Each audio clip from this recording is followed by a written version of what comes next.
সভাপতি জনাব আশাপ্রিয় ত্রিপুরা ও নাসরিন আক্তার। বাংলাদেশ প্রাথমিক শিক্ষক সমিতি খাগড়াছড়ি পার্বত্য জেলা শাখার উদ্যোগে সোমবার বেলা 12টায় টাউন হলে শিক্ষক সম্মেলন 2025 অনুষ্ঠিত হয়েছে।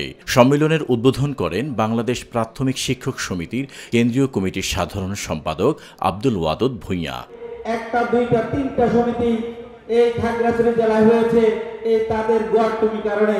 বাংলাদেশ প্রাথমিক শিক্ষক সমিতি খাগড়াছড়ি জেলা শাখার সমন্বয়ক ও সহ সভাপতি আশাপ্রিয় ত্রিপুরার সভাপতিত্বে প্রধান অতিথি ছিলেন খাগড়াছড়ি জেলা বিএনপির সাধারণ সম্পাদক এম.এন. আফসার।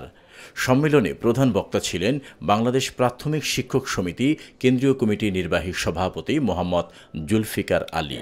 এখন কেন আর এই বক্তা আপনার দরকার, তাই এই শব্দটুকু।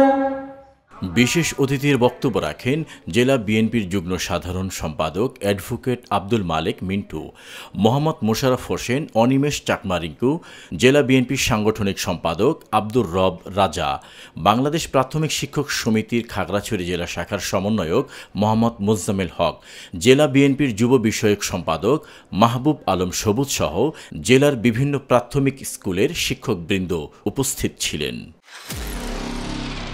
নিরপেক্ষ, সত্য প্রকাশে আপোষহীন।